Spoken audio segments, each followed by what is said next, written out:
hopelessly falling. Oh my God, I'm hopelessly falling for you. My God, I'm hopelessly falling. This is the first edition of Capsule Talks in Mumbai. Today, it was super last minute, so I'm really glad that everyone showed up. And thank you guys so much for being a part of this. I'll quickly start off by telling you guys what we're going to talk about. It's going to be about making space and staying relevant in everybody's individual industries. I'm going to let everyone introduce themselves. Peony. Sure. So, hello, I am Peony. I'm the editor of Rolling Stone India. And yeah, my life sort of revolves around music and now, as an extension, pop culture. Before this, I was heading editorial for Pinterest India, and I was also working with Complex, Business Insider, and all the magazines in the US. So, yeah, that's me. Hi guys, I'm Shanaya. I'm a dancer and I also own a studio, a dance studio. And I also very recently got into content creation. So yeah, just going with it. Fun spaces. Hello, my name's Aarshia. I own a nail studio called Fix My Tips. I'm a nail technician, a content creator, and I'm also a volunteer with the Art of Living. Hi everyone, I'm Ankita. I am a content creator and a consultant. I have a background in advertising.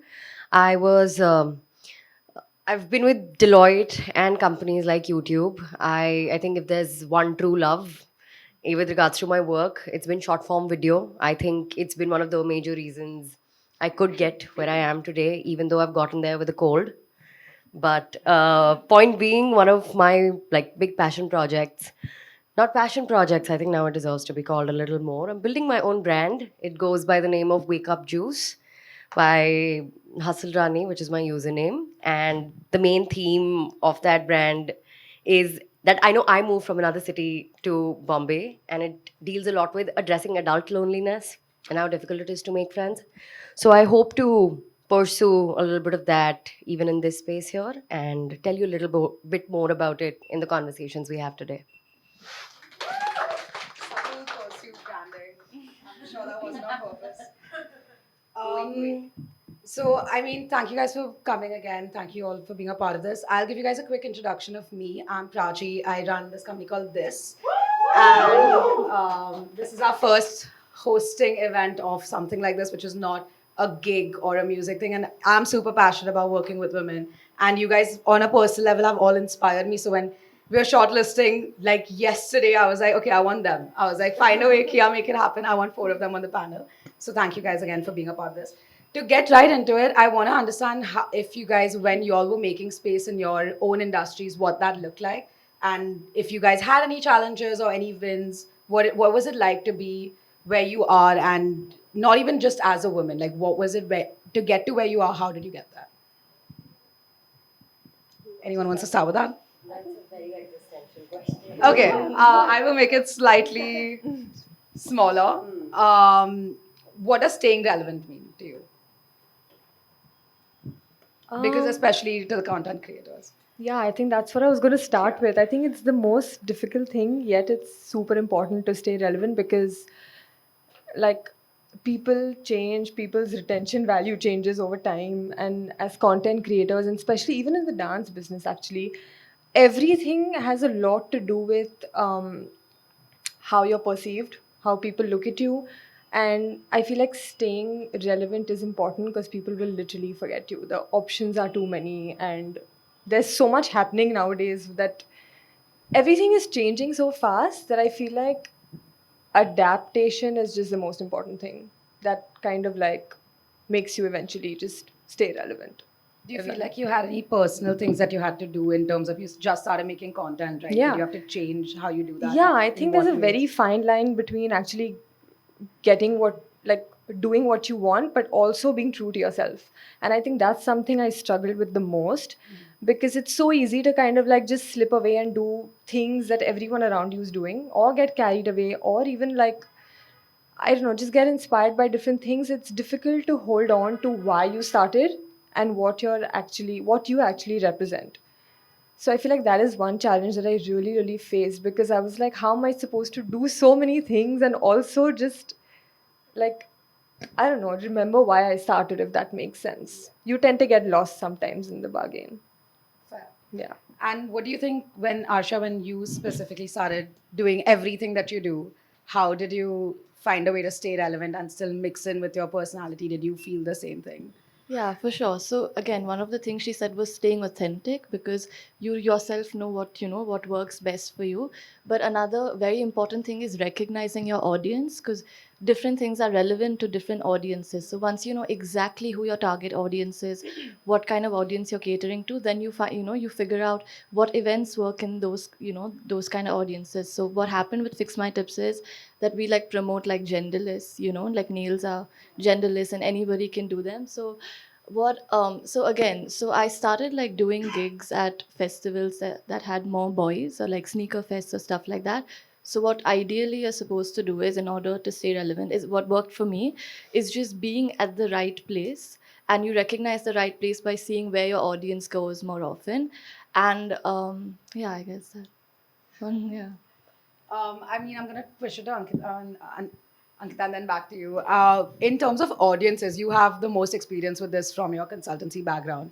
Did you find like when you started, working as your brand as Hustlerani and what you're doing now, did you find that you had to do the same thing, like define an audience, or did you have an organic way of doing it? I'm actually going to answer the first question, Yeah. which is like, what does it mean to be relevant? Relevancy could mean like being spotted in a Reddit thread. It could also mean being a part of panel of a panel like this. But most importantly, um, I know I often used to think that I need to keep controlling what I need to say when it comes to being relevant. But especially when I moved cities, because my content creation journey, I feel like began in an echo chamber where I just used to be alone at home, make these videos, put them out into the world, get my little dopamine fix, and move on with my day while still having a job. But then when I moved here and I started having these conversations with people, I realized that, okay, I don't need to control a lot of what I do to stay relevant. I have to also put in equal amounts of work to find people who'll find what say relevant. So what she mentioned, how often you can forget why you started. Sometimes if somebody who has followed you or been with your journey for 10 years might not resonate with it, and that's totally fine. But that's something I realized only after like seeing that in a course of like 4 years, 5 years, 6 years. But right now, I'm more driven towards finding people who might resonate with what I have to say rather than be hung up upon the ones who think that I'm irrelevant now. That's all. I mean, Peony, you'll have a completely different take on this because you create what's relevant, essentially, like whatever Rolling Stone puts out, you have to make sure it is actually what people want to see. So, what's your take on it? So I think it's a huge responsibility. Ever since like started out my journalism industry, it was always about talking to people, interviewing people, finding new talent. I have always like been keen about writing about music, so it's always been like, oh, which new music is dropping when, how is it relevant? There have been also streams like, so it's a huge responsibility of its own. Um, when it so like other than Rolling Stone, I had a career at Pinterest, which was basically we used to work with a lot of creators, and Pinterest has like a massive user base. So it was everything was done by planning. Like we used to literally plan like 8 to 9 months in advance. What's going to be trending, what's not going to be trending. I remember like in June every year we used to start planning for the year after that. Like in 2023 we're planning for 2025, so kind of getting on Google Trends, researching so much. So it's like it's mad and it's a huge responsibility. So yeah, I'm happy that I get to do this and like support people, I guess. In the same conversation, since you all touched upon it, it's something that I wanted to get into later. Since all of y'all are building your own brands and building brands in the process, and something you touched upon, have you found like you have to disassociate from what you're doing to be able to feel like you can look at it in third person? Like something on the lines of like right now for me, I feel like with this, I'm always like, okay, cool, people like the brand, but they don't need to associate me so much with it. So is that something, especially with Beat, that you have to balance where, you're like, okay, cool, everyone knows me as Shanaya, but Beat shouldn't be like, oh, I'm gonna go there because of Shanaya. Is that something you ever had to face? Yeah, actually, I've had to, and I feel like it's so difficult to kind of keep that separate. There's such a fine line between almost getting entangled in there. And it again comes from just a place of constantly having to keep going, in the sense that you have to. It's just a very conscious effort, to be honest. But it does happen. I'm not going to lie. It has happened where people have directly associated it. But I guess it again depends on how well you kind of build your brand. So people also know you as a whole separate entity apart from just what what your work is, because it is important. And I think even as of now, I struggle with it sometimes, and I still feel like I'm not there yet. I still feel like, what more am I supposed to do in order to just sometimes have an identity of my own separately? It definitely is a bit of a struggle for sure. Were there like any specific pointers that you had to do? Like anything you had to change the way you communicate on the. Yeah, I had to become an extremely social person. Because up until like a year ago, I just would love staying in bed, not going out, no networking, nothing. Because I'm such an introvert. Like, I can't. The fact that I'm sitting and talking right now, like, is a huge deal. Yeah, because. Thank you. But it's just been a struggle, because even with content creation, a whole large part of it comes from constantly having to be like step out of that comfort zone, because for me to just like talk to someone new is such a task. But I feel like it took me a while to like get out there, also because when I teach dance, right, I have to be able to get through the other person so that they kind of are comfortable in that space. I have to create that safe space. So I really had to break out of that shell, which it kind of happened quickly in the beginning because I was thrown in the deep end. But I guess at some point I got comfortable, so now I'm trying to break out of it a little more again. Because I do avoid a lot of things sometimes, just because I'm like, nah, I don't think I want to be social right now. Yeah. Can't relate. I feel like I'm like the most talkative person. I am around, literally so- not. Like I'm the opposite of it. It's quite a struggle for me, to be honest. Fair. Arsha, did you have similar things with Fix My Tips? Because obviously I also know you as Arsha, and then I found out about Fix My Tips. So did you always have to have that disassociation? Yeah, definitely. Because I started content creation about a year and a half before I started Fix My Tips. So I think it's important like to disassociate from the brand, is because when you're completely associated with the brand, then you're just restricting yourself to that one thing. So everywhere you go, you're just recognized as the founder of Fix My Tips and not the multiple other things you do, which works for a lot of people when that's the only thing you're doing. But if you're not doing just that, then I think it's you also build a different brand identity by again another thing, back to getting back to your audience and seeing what they would like. And I think people's perspectives also really helps. So that's where being social could could help, because you like take perspectives from other people, and then you pick and choose what works best for you versus the brand. And yeah, I think that's it. Did you guys face anything similar, especially you, Ankita? I actually have a different take Yeah. on this. Also, I feel disassociate might not be the right word, detachment might be. Yeah. Yeah. Um, I consult like a lot of small businesses and a few like important brands like Spotify, Netflix. And there's one thing that like I've observed and learned is that, let's say if a brand is starting out today, nobody really wants to follow a brand page. They're rather interested in seeing a founder build publicly. So, I mean, I also, as a consumer, and I'm sure this resonates with a lot of people here as well, is that we live in the era of 75 hards, 30 hards, where people are determined and very confident about like holding their community as accountability buddies. And I feel like there are so many brands who have started working with that approach, and that one thing is something I'm a big fan of. I also feel that is the main way I also built my community, because when I started out, my entire messaging was like press post anyway. You know, this PPA principle that I was trying to learn first, but I'm like, hey, if I tell the world about it, then maybe like I'll take it seriously. I did that, and that gamble worked. So I used to do these 30-day reel challenges where I was also helping other like people who were initially into photography. Reels had just come to India. I'm like, okay, let's figure it out together. So these accountability challenges really like put you in a vulnerable spot where you could fail, and I know I did fail, and I would like go ahead on a story and apologize. Sorry, I couldn't post a reel today, but I did those things, and I think like that built a brand a lot more authentically than any other content on a brand page would have. While like for mental health purposes, I 100% agree. You should detach yourself now and then, because neither should like that dopamine hit, as I mentioned, get to you that excessively, and neither should the hate sometimes. But the reality is it does. That's when the detachment is helpful. But overall, if I were to say, I don't think, like, at least for a business today, that detachment can work. People want to see what the founder's voice is. Yeah.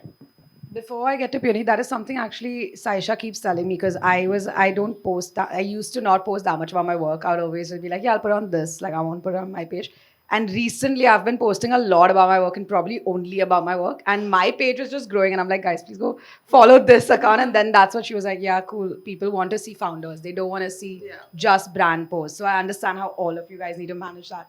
You, on the other hand, how do you like deal with what you want to post at Rolling Stone versus like, okay, does Peony like this? Is that something that goes into consideration, even with when you were working previously? So if you look at my personal profile, it's honestly, it's like authentic. It's like if I like something I'm eating, I'm gonna be like, guys, this is the shit, sort of thing. So I'm not really trying to build.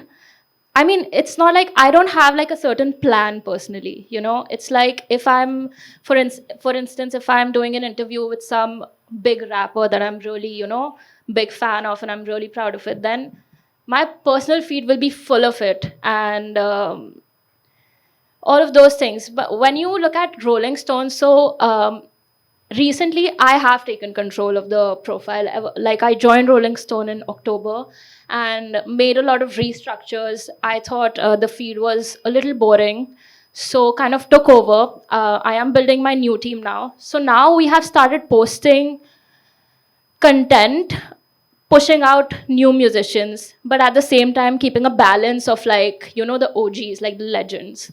Um, so if you ask me the difference between my professional profile, which is Rolling Stone India, that is also driven by business. There are a lot of brand partnerships that we do. There are a lot of collaborations that we do with artists. So that's like a different thing on its own. But when you come to my personal profile, I think it's super authentic. It's just me. And if you like me, then yeah, subscribe, follow. Otherwise, it's fine at the moment. That's how I'm going right now. There's like not really any plan. Fair. I mean, I think that's something that everyone has sort of touched upon, like being authentic to what you're doing while still knowing that you're trying to push a narrative of some sort, right? Going to a different tangent altogether, I kind of wanted to go back to the making space part. Like, when you guys were entering, was there anything like, oh, because I'm a girl or because I'm from here, or any other like biases that played a role in the choice making with your careers? Like, I don't know, I wanted to be a chef, and my mom's like, yeah, girls don't really do well, like, in the culinary business as much. But I obviously didn't do that. But is there something like that where you were growing up and you were like, okay, cool, I'm just gonna make this decision because of something that's a big personality or identity of mine that I have to shift? I am very bad at giving condensed questions, just by the way, if you can't tell. The same, like, just when you were in the process of making, like, this is what I want to do with my career, was there any decision that drastically changed that at all? Or is this just everyone is like, oh, this is what I wanted to do since I was young? No, actually. So for me personally, when I was in high school and deciding where do I want to go for college, so the only thing that I knew was writing is something I'm good at. So I'm just gonna go do a course in journalism and see how it goes. Initially, I read a lot about politics. So I kind of read a lot about politics. And when I started out my career, I did start off writing opinion pieces about politics around the world. But this is something that I did not want, but my career trajectory sort of changed because of the political landscape in our country. So, sort of started getting all of the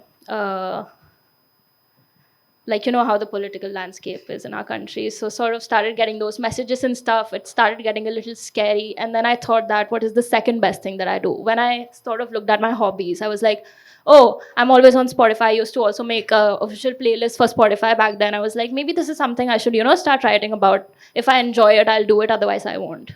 So that's how I got into music almost 5 years ago. And yeah, that's how it's been for me.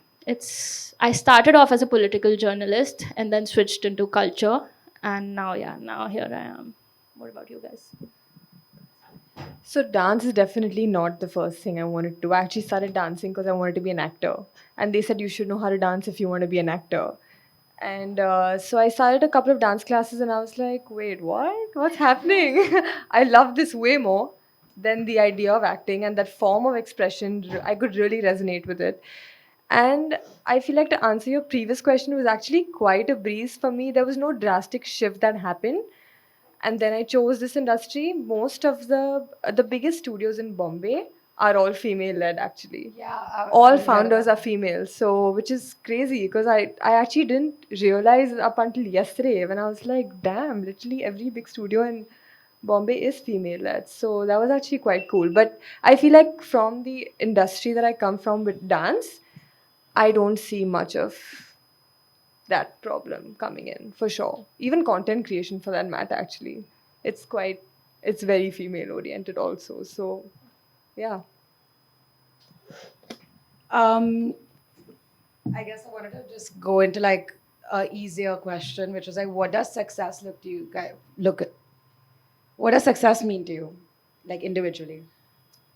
So obviously financial stability is huge, but I really try to find success in the smaller pockets every day because there's so much you try to achieve and you have like 5-year plans, 10-year plans that you kind of forget to be in the moment, which a lot of people tell me I do. So I started finding success in the little pockets, like when I would have like students come up to me and just go like, what can I do to like, dance better? And I feel like that for me is success because when I started off as a student, I used to look at my teachers and be like, I really want to inspire someone the way they inspire me.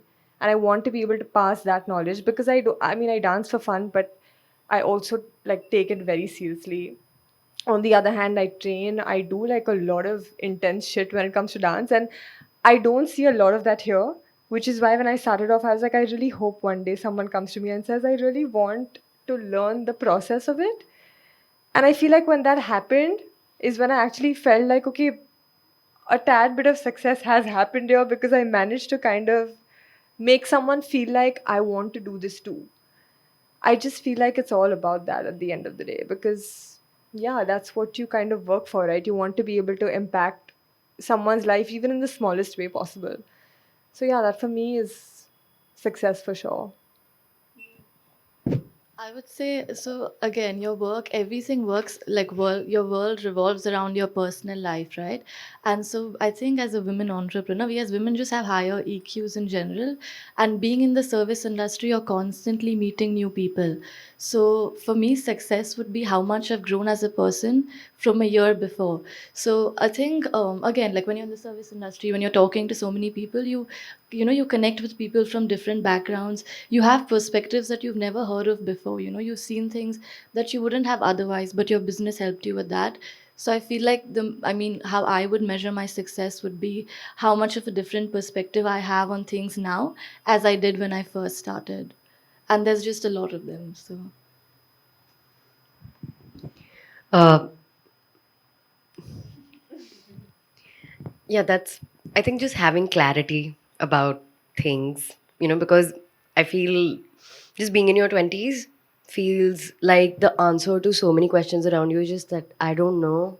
And I feel like I would love to know someday. And this could be like about how to file an ITR. Um, do my friends actually like me? Uh, yeah. I feel just like the day I reach the point where majority of my answers are not I don't know, and I actually like wisdom. I think was my word. Yeah, I would love to reduce the number of times I say I don't know in life. I think that's when I would feel like, hey, I've made it. Where is my car? I don't know. Where is my car? Oh yeah, my Range Rover's parked right there, like that. But also like, yeah, clarity. For me, how my industry works is, so there are levels. You start as a new journalist, and then you shift to the mid level, and then there's senior level. So, I'll just explain this via an example. So, for instance, you wanna pitch in to interview someone like, say, Stormzy. Stormzy is not going to talk to everybody. They literally ask you who's going to interview, what's your profile, like how many years of experience do you have, who have you spoken to before. They're going to literally do like a research behind you. Someone like Stormzy, ASAP Rocky, Drake, all of these people are going to, their teams are onto it. So success for me is interviewing them. And I feel like I'm getting there. Yeah. So yeah, I mean, it's not really about, it's not about experience or anything. Like, I'm 25 right now, and there are um I'm still, I think I'm sort of between the mid and the senior level, still getting there. Like, I'm gonna admit that I am not capable to interview Drake right now, but I've already done ASAP Rocky and G-Eazy, so that's like a success point for me. I want to get to Drake. I mean, when I was younger and I used to get invited like for very small college panel talks, I was like, oh yeah, when somebody does a really cool event. So I'm hoping that this is something that you guys can be like, yeah, it's successful. So one of the reasons that I wanted to do this event is also that people could meet you guys personally and network with you guys. So how has networking been in the industry? Like, you obviously you mentioned that you had to break out of your shell and network, but when you're trying to network, do you have like tips that you can give people? I would say just literally have the courage to go and say hi, introduce yourself, because that's like the main thing, right? Like, otherwise, you'll just be standing in a room and you would not know anybody. You'll just have your snacks, have a drink, just leave. But I mean, not everybody is responsive. I agree. Like, some people are not responsive, they are just rude. But what the hell? It's fine. You're at least trying. So, just, that factor of going and saying hi and introducing yourself just goes a long way. That's what I've learned. Yeah, I think I'd have to agree because that does make a lot of sense. Also, interacting with like-minded people, people who have the same goals as you makes a huge difference because you get perspective, you give perspective. And most of my, actually maximum of my work has come about due to networking, which I feel so foolish about because I didn't start earlier. I was too comfortable, but when you actually go out there and speak to people who, like I said, want the same things as you, I feel like it just makes life easier. You tend to work with so many different people, and I feel like it is very important. You have to kind of be open to that change. So, yeah. I think networking got all of us here, so that helps. Yeah, but again, I agree with the both of them. Just go up to someone, say hi. And if you can't just go up to someone and say hi, maybe start by complimenting their shoes. I was just gonna give one of those tips. One tip, one very actionable and evidence-based networking tip that I can give. I don't know if Adi is here or not. Okay, Adi, I hope you're listening to this in the washroom. You could ask your friends to place a bet, and be like, "Hey, I'll bet this much. You have to go speak to this person, and I'll bet this much. You have to go and speak this person." And I remember there was this one party where Adi and I placed those bets, and at the end of that night, I had spoken to Karishma Kapoor and he had spoken to Karan Johar. Oh, sick. Woo. Adi's gone for So like a 30 place seconds. bets with your friends, and or you could just go up to them and be like, "Did we match on Hinge? Must have been a fake profile. Sorry, nice to meet you." You could do that, or you could. Just taking notes of all these Yeah, you openers. could just be like, "Have we met before? You look very familiar. Like my best friend looks exactly like you. Nice to meet you." So many things, you have so many tricks you can pull off, and I'm sure the internet's a lot more helpful than me.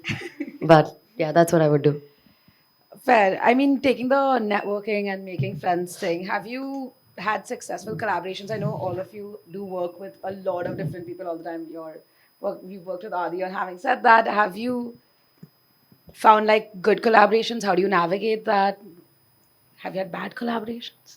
Oh, yeah. There have been a few bad ones, but I think, like I said earlier, most of 90% of my work has come because of networking. So a lot, and dance in itself is huge. It's all about collaborating with people because it's always so much fun when you're kind of like dancing with people who come from different backgrounds, different genres of dance. So it is very network oriented as much, and I actually have gotten some great collaborations just through like a simple just showing up for an event or just showing up anywhere which is so hard sometimes, but you're like, I have to do it because I mean you got to do what you got to do, right? But yeah, I feel like if you just show up and you're kind of just yourself, that's all it takes. And then things really speed up. Because for me, at least, it did. The minute I started networking, I had so much work right after. And I was like, why have I never done this before? Yeah, but how do you navigate collaborations? Like, have you met someone and you just go like, oh, we should make a reel together? Like, So I actually don't do that because inherently I'm a very awkward person. So I actually can never go up to someone. So now my boyfriend does it for me. No, but he's like, his networking skills are top. So I'm just like, can you like come with me so I can just maybe network? And he sometimes goes like, oh, you guys should totally do this together. So I'm like, yeah, we should. Yeah, we should do it. So that's how it happens. But yeah, I guess no, I can't be that upfront for sure. So I try to ease it in. Like I first try to just get to know the person. I'm like, okay, maybe we should do something sometime. And then if you both actually want to come around it, you do. But yeah, I've never really just gone for it. But I'm learning slowly, all thanks to him. Can I just add to that? I also feel people in Bombay in general have a lovely habit of overcommitting. So these conversations about collaboration, hey, we should do something sometime. We should meet somewhere someday. We should make something in, like the coming decade. And you say that to at least 25 people. If three materialize, nothing like it. So you're in the right city. Everybody overcommits. That's fine. Peony, what does collaborations look like to you from an editorial standpoint? So there are two parts to collaboration. One is all obviously business. If there's a lot of money, there's a collaboration. But secondly, that I am focusing on a lot is also creativity, because we are a pop culture and music magazine. So if there are like creative new videos, or like some artist or a celebrity or a creator is doing something like brand new, nothing ever seen sort of a thing, yeah, hell yeah, let's collaborate. And we have done like many collaborations recently. We collaborated with Wish. It was the newest girl pop band, which was really cool. All thanks to you for sort of arranging it. Thank you, bro. So yeah, all for those kind of collaborations. Obviously, business will always persist, but creativity persists too. And if there's new stuff, great stuff, numbers don't matter. You don't have to have like 100,000 followers or even 20,000 followers. If you have 4,000 followers and you're doing something great, yeah, I'm all to back you up. That's how it works. Yeah. I think something that you mentioned earlier about going out, even if you don't want to do it, and you skate a lot as well, right? So I kind of wanted to understand, where do you find that balance of like taking breaks, but also making sure that you're taking breaks and not turning it to, oh, I can make content out of this later. So is that something that you face? Because I know I did that the other day. I was like, oh, I'm gonna listen to music on my vinyl, but I'm gonna record it so I can maybe turn it into a reel. But Guilty too, yeah. So always we literally go on holidays and I'm like, this holiday I am not touching my phone and you're not going to open the camera in front of me. And then we land and I'm like, can you just quickly and he's like, dude, one holiday. So I mean it is tough to not, but I guess it's also as important to balance that out because you burn out. which has 100%. been happening to me lately. Like you burn out and then you lose motivation. So downtime is very, very important. It is quite a struggle to like tell myself that no, we're not going to do anything today. We're not even going to go to the studio and do a little bit of a stretch.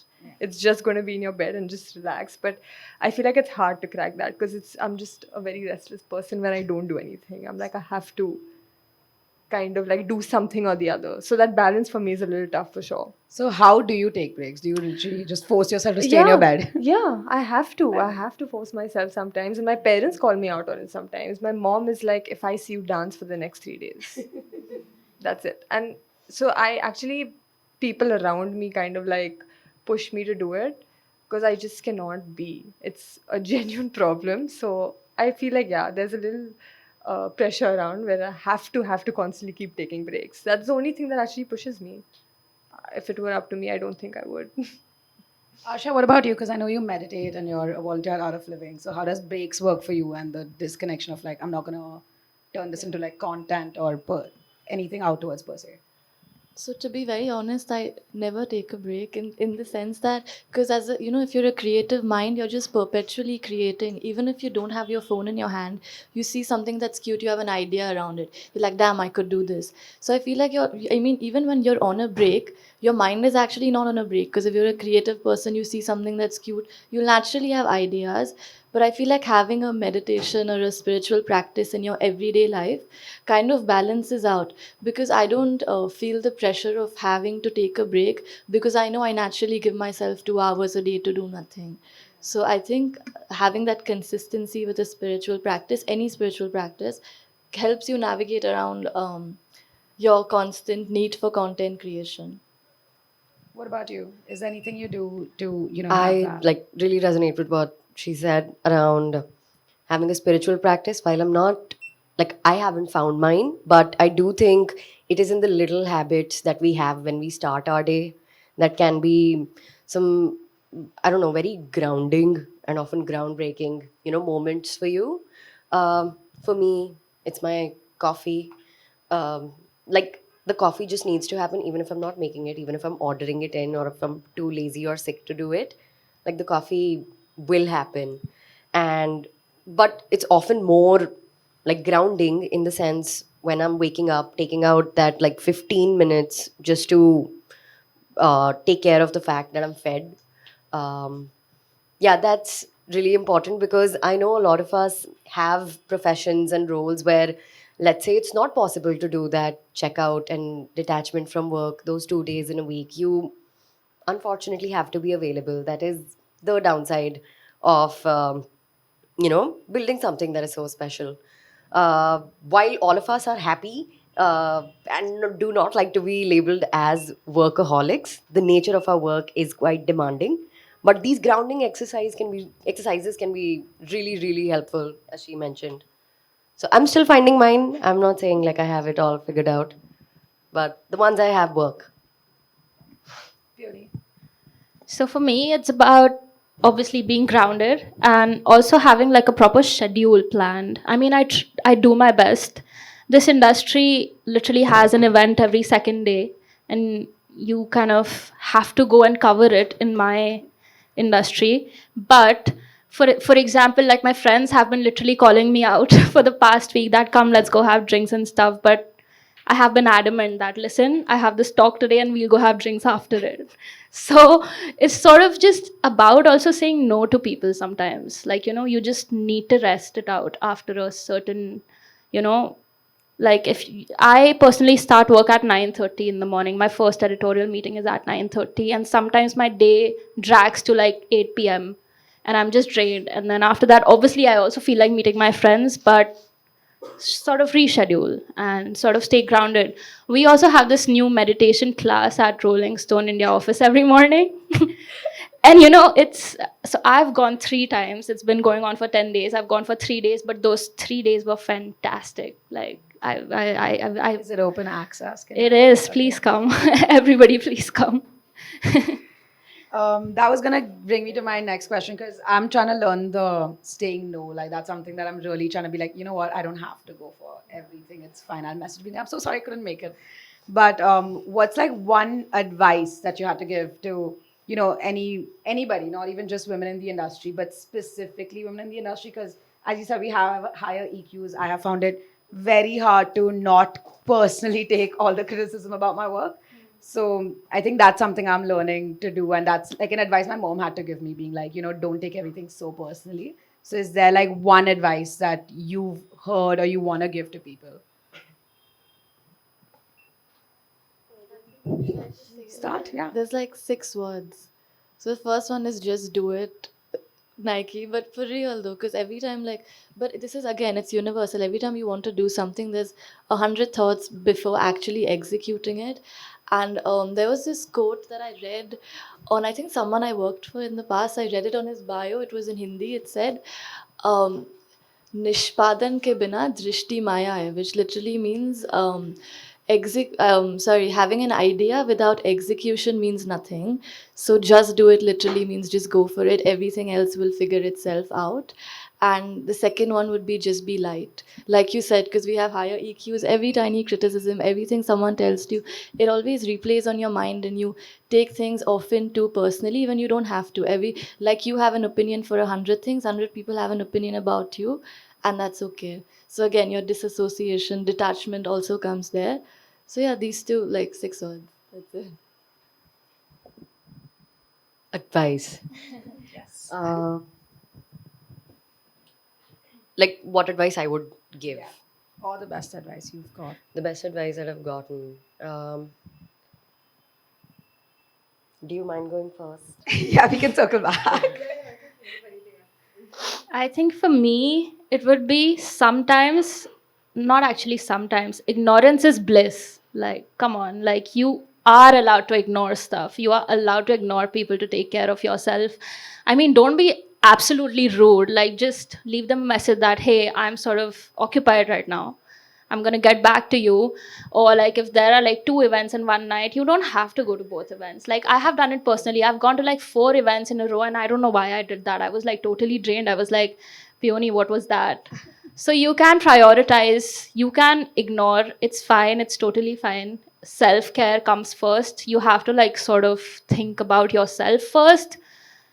You came in this world alone, you'll leave alone. Literally just care about yourself, sometimes. Don't be absolutely rude, but like sort of prioritize yourself. Yeah, ignorance is bliss. Yeah, I actually have to agree. I mean, it all boils down to choosing your battles, and I think that is. I pretty much agree to everything they've said. I have nothing new to add, to be honest. Uh, I think the advice I would like to pass on to the group, and also like we're concluding with this, right? Yeah. Was to smell Yes. good. Just make sure you smell good. You smell like the person you want to be, not the person you are. That's a really good one. Literally today, somebody complimented my perfume for the first time, and it's a brand new one that I've been using for 2 weeks. And I was like, great. It's like finally someone noticed. But Bold coming from a person who can't smell right now. I did have someone tell me fake it till you make it. yeah, that's a very good one. I just thought of it. Yeah, so I think that really goes a long way. It really does. It does. So when we did our RSVP links, we had actually put out like if people had stuff to ask you guys, and some people did. So there was one specifically for Aarshia. That was how do you maintain like a very good energy and a great aura all the time? Sweet. How do you maintain a good energy and aura all the time? I think just prioritize. There's a lot of things that whatever. Very sweet question. But I'm just trying to think. I will find out who wrote it and tell you after Kia can tell you who Send them wrote it. flowers. No, yeah, I think smile all the time. Like just smile. Prioritize your spiritual practice, your mindfulness, because that's what keeps you grounded amidst all the chaos. And yeah, just don't take things too personally. And I know this sounds, everybody tells you not to do that, but once you actually sit still by yourself is when all of these life lessons start making sense. So even if you can't meditate, it's okay. Just sit by yourself for 10 minutes and without your phone, just do that, and you'll naturally realize. Clarity in mind, like you said, having a clear mind just sorts everything else out. There was one for Ankita that was what are some hurdles that you face as a content creator? Uh, I mean, there are lots. There's, of course, the pressure of chasing numbers, um, you putting your all time and effort into a certain piece and it not resulting in that kind of impact that you thought it would. Also, the pressure of consistency, which I think like I've finally found my way around. Um, One of the biggest things like was I think there's a certain bias because social media is often like, hey, look, my life is so great, my vacation is so great, my outfit is so great. Like, I'm not showing you a lot very deliberately. And like, I like to keep reminding my audience about that fact. But um, like, I remember in my job, there was certain kind of bias that I eventually felt at the end of a year where, an alternative lifestyle outside of the desk job made people view me differently. And in my situation, that bias didn't work in my favor. So, yeah, those are a few hurdles, but I think I have come a long way from like recognizing those hurdles in the first place and figuring out what to do about them. And yeah, things are much better right now. Is there anything anybody would like to add in terms of hurdles and overcoming them? I feel like she said numbers, they matter, but sometimes you just tend to get so disheartened. And because, like you said, right, there's so much effort that goes into it, and the constant need to adapt to change. Because if you're not going to do that, you're not going to stay relevant. And sometimes you don't want to do that, but you have to do that because now you've committed to the idea of it, you've committed to the whole concept of it. So you can't just be like, okay, but I want to still not do what other people are doing and stay relevant. I guess you have to. And I tend to get very easily disheartened when I don't see the numbers. It might sound really silly, but with the amount of effort that goes into it, it's hard for me to tell myself that your Instagram does not define you. It sounds absolutely bizarre to some people, but it is true. I've actually had to address this in life, that why is it that depending on how well my Instagram does, I'm going to look at myself that way. So I feel like that's a massive hurdle that I'm still working on, because I definitely let it take over my brain and I have those moments of, oh, maybe I'm just not good enough. But when you actually take a step back and look around, literally most of us are feeling the exact same thing. So yeah. To that. So I mean, I've had a background in influencer marketing in the past. So basically, I think what I want, I think you already know this, but your numbers don't matter, your content does. Because some of the best clients we've worked with who have a clear vision of how they want to execute a campaign, they will look at your feed, they look at the quality of your content. So I know numbers bring us down because that's how it works. But in terms of like brand building and getting the right clients and getting the right brand deals, they look at your content over your numbers any day. Right? Yeah, that does help, because I do tell him so many times. I keep telling Karan all the time, I'm like, listen, what if like they don't see the numbers and then no brand wants to work with me again? And he just looks at me like, bro, are you joking? And I'm like, no, I'm not. It gives me sleepless nights, because at the end of the day, this is what our job is, right? At least my almost full-time job is this. So it is very difficult to keep going sometimes when you don't always get it back. The instant gratification. That of it instant all, gratification yeah. is not there. I think it's one of the hardest things I've had to overcome, which is that instant stimulation is something I've had to completely detach from. That this is not defining me, and I do not need anything to instantly make me feel stimulated. So even if I put up something on Instagram, up until 3-4 months ago, I used to be like every 5 seconds refresh. Now I've consciously just been like, if I don't check it for 2 hours, it's not going to change my life in any way. Because what is going to happen, I mean, what has to happen will. So I feel like that's one thing that I've really tried to overcome a lot. Peony, anything to add? In my case, considering we are a publication, so it's mostly about relevancy, quality, especially. So, for instance, artificial intelligence is popping up right now. So, we have to add those aspects. And if we don't do that, then we sort of are not catching up in the industry. So, we kind of have to keep building according to everything that's happening around the world. Like, for instance, US has started video covers. So, now we are going to pull out our first video cover like in April.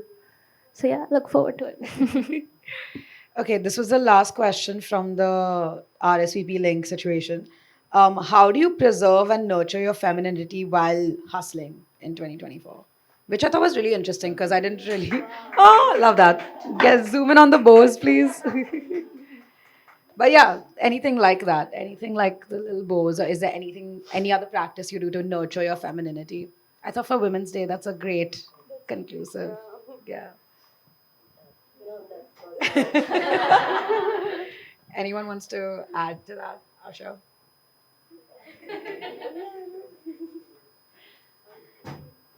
I mean, what I do is like I make sure that I have like 10 minutes to at least 10 minutes to do my makeup every morning properly, like the way I like it, and my skincare. So that's how I feel like I add to making sure that my femininity is preserved. True, like early in the morning at 9, even I do that, like a 5-step skincare routine and then a makeup, sort of putting in efforts to My doing mom is that. definitely behind this because every time I do something, she's like, "Why do you sit like a boy? Why do you behave like a boy? Just be a little girly." She actually threw me into a classical dance form back in the day. She put me to Kathak because she was like, you need to be a little more feminine. So now it's just in my body.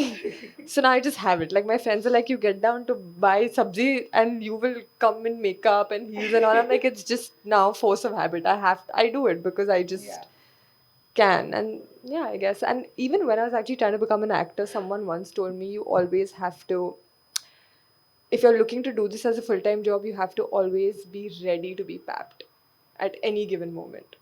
Wow, that's stressful. Imagine the amount of pressure. And I used to be like, that's it, exactly. But you know what? Now I love makeup. Like now it's just become, and at that time I was like in my early teens, and I was like, oh, so now I have to wake up and do like these blow dries and all every day.